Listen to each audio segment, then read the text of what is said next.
Last time a lot of people doubted you might have been Mikey Garcia. And in this fight, obviously you're the underdog. What do you intend to do on the 29th to prove those people wrong? And where have they made their mistake like they made it with Mikey Garcia? I don't know. It's going to go back and forth just because, I'm fighting another great fighter. So it has to go back and forth. And, that's why this fight's so great because, 1 week they saying this, the next week they saying that. They see us at the press conference. Now they changing it around, so it's always gonna change because this how great this fight is, and this how even people think it is. That you get swings and different changes of how the fight's gonna play out. So I feel like that's why it's gonna be so great because you don't know what's gonna happen. Crawford says he's been visualizing this fight for years. When you visualize it, how does it play out? It play out me just breaking. Mentally, physically, damn near spiritually.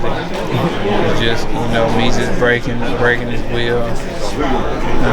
Hopefully, I don't break his face too bad and just come out with the victory. Champ, what do you think is the biggest difference maker in this? Errol Spence, Terence Crawford's been saying that he made this fight happen. Who made the fight happen? It definitely was me. Because I made concessions to make the fight happen, and it was basically my decision that the fight was gonna happen because basically even we had the bet 5 years ago, I gave them that and some to make this fight happen. So and a lot of the people who on the business side of it didn't think that I was gonna make that concession, but I did, and that was the deciding factor to make the fight happen. So if it wasn't for you, the fight wouldn't have happened?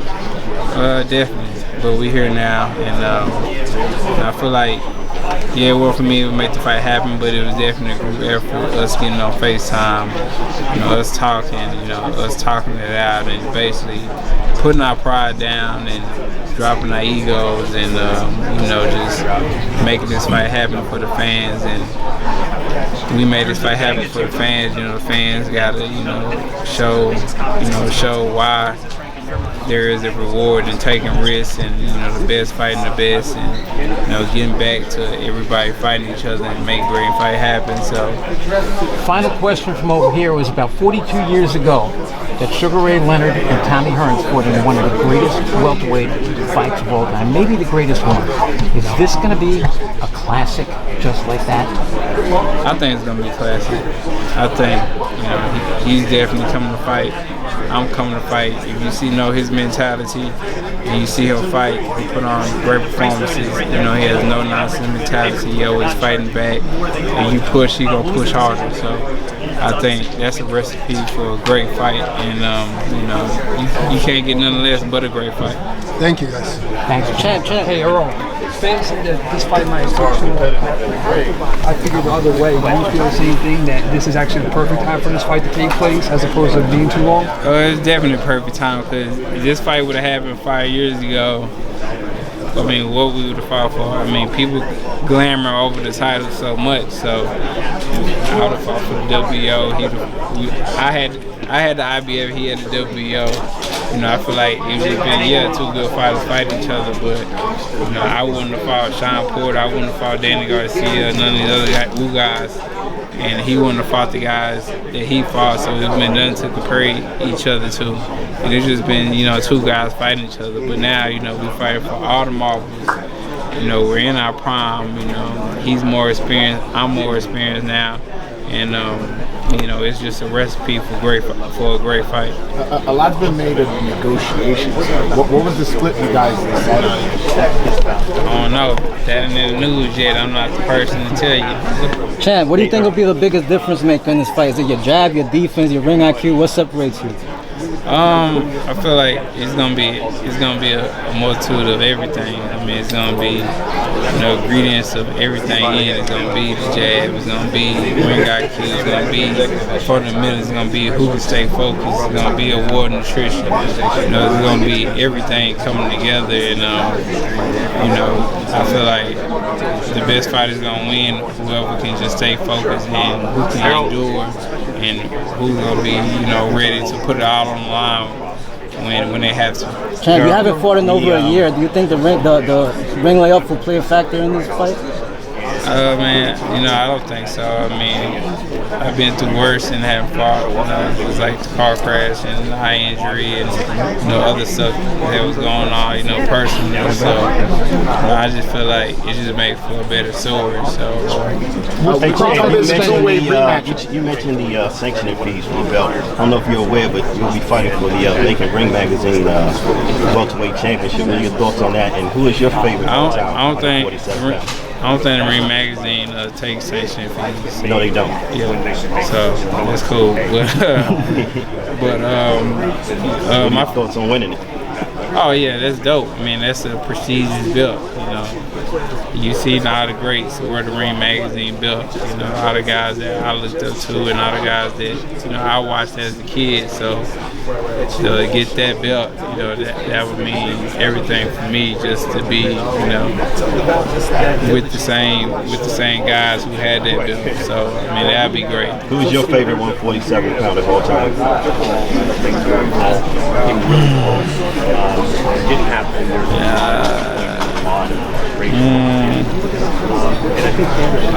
I don't really have. Well, Terry Norris was my favorite, but he was 154. So I like Mike McCullum.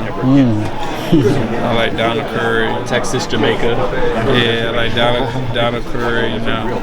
I guess Mike McCallum. If I say Ray, I'd probably say Ray Leonard. One more question here. I know there's a two-way rematch clause. The rematch clause is at 154. I don't know, man. You sure do ask a lot on the business side. One more question. What's a past fight that you've had that prepares you best for Crawford? You said what? What past fight have you had that prepares you the best for Crawford? I would say, basically, all of them, because I feel like, he can box, just like Kell Brook, he can bang, he can bang like Sean Porter can bang, he can fight, he has power, he has speed. So for me, I feel like all the fights, gave me the experience that I need to come out with this victory, because it's going to be tough, it's going to be grueling, and I think it's gonna lead to just war nutrition, just lead to who wants it more, rather than the talent, the skills, and the ability. Lastly, he says he's been here before, but you're the pay-per-view fighter who's been on this stage many more times than him, has been a draw more times than him. What does that give you in the fight that maybe he hasn't seen before, or is it ready to expect? I don't think Yeah, he been here before, but he hasn't been with the top caliber opponents that I've been with at that stage of their career. The guys I fought, they was world champions when I beat them. The guys he fought, they was kind of Kell Brook was a shell of himself. He had 3 fights at 154 before they sucked him down to 147 pounds, and he was having trouble making weight, way before he fought him. So, I mean, you can give him credit for that if you want to, Kell Brook, or for Sean Porter, who, if you looked at, I think he fought Sebastian before me. You looked at that fight, Sean Porter versus Sebastian. That was not an impressive fight at all in Sean Porter's show. He looked bad. So Errol, he does have the skills and the talent. You've been seeing great fighters like Brian Sabello. You've been seeing good trainers like Brian Sabello and young hungry lions like that. How do you feel it's upping your game for a fight going against Terence Crawford? Oh, it's great, man. You gotta have young guys who are super hungry and coming to fight. 'Cause with the young guys, they don't spar like sparring partners. They're hungry. They're ambitious too. They want to be world champions. So they gonna show you something different, and you hit them, they gonna hit you back. You know, they gonna bring a younger aspect to it, to where they got something to prove. With everything that happened over the past few years, given the accident, your eye surgery and stuff like that, how do you feel this type of Spence is currently now as a fighter versus your before the accident, before that surgery?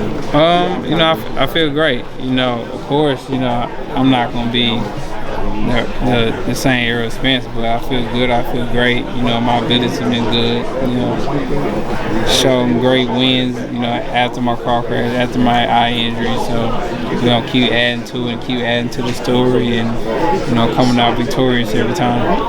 Great welterweights in the '80s. Ryan, one last question from here. Errol, what made you want to call up the sanctioning bodies today as opposed to during fight week, when maybe media presence would be a little bit more? It just, people gotta be held accountable, where stuff coming from, where stuff going, and if the boxers get held accountable for stuff, other people should be held accountable too, and just knowing where is everything going to, and what's it for, and you doing this, you doing that, but you saying it, but how do we know?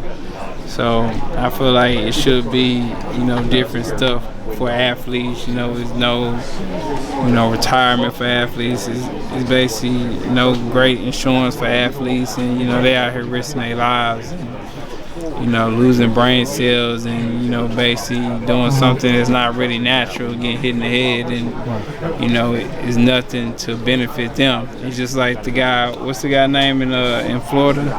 Pritchard Cologne. Yeah, just like Pritchard Cologne. Who's taking care of him? Who is he getting help from boxing, or is he getting help from these other sanctioned bodies and things like that? You hear about all these Hall of Fame fighters, and 99% of these guys, the guys we look up to, the guys we talk about, they're broke. And they gotta take accountability. They ain't do right with their money, but giving a 20-something-year-old guy all this money, what you think you're gonna do with it, especially when they don't have people telling them, or have people, showing them and giving them classes about, how they should be, handling their money, controlling their money. You give a 23, 24-year-old guy money who ain't never been to college, never had nothing, you give him all this money, what you think, he gonna do with it? I was almost, that tragic story, having my, buying Ferraris, and, that was just the tip of the iceberg, because, I was gonna buy other stuff, so,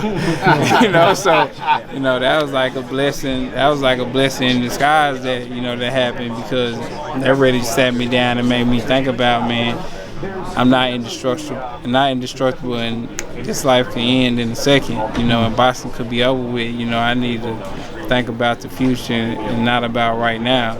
So I think that's where a lot of fighters need to think about. We need to have classes where these, promoters and managers make these boxers go to. So, at least you can say, you try to tell them, or you try to get them in there. Not everybody gonna listen, but we need fighters, like Andre Ward and fighters like Floyd, just to, tell these fighters and show these fighters that, and just tell them, man, y'all gotta do more with y'all money. Y'all can't just be buying all this crazy stuff, because all this material stuff is gonna go, and you got family, and if you can't live how you live while you was boxing, then you're not doing something right. You should be thinking, hey man, I'm trying to after I box, I still gotta live 40, 50 more years, God willing. So what you gonna do? Get a job? You making millions of dollars right now. You can be using that to invest in different things. So for me, I just wanted to tell everybody, just to be, especially boxers, just to be conscious of that. Just be conscious of the money you make, because it's a blessing right now, but that's why you got guys 40 years old, 45 years old, 50-something years old, still fighting today, and trying to make $1, because they don't have the means. Now they're not making the money they was making when they was 20, 30 years old. Errol, thank you guys. We got to wrap it up. We got to go. Thank you, Errol. Thank you. He's got one.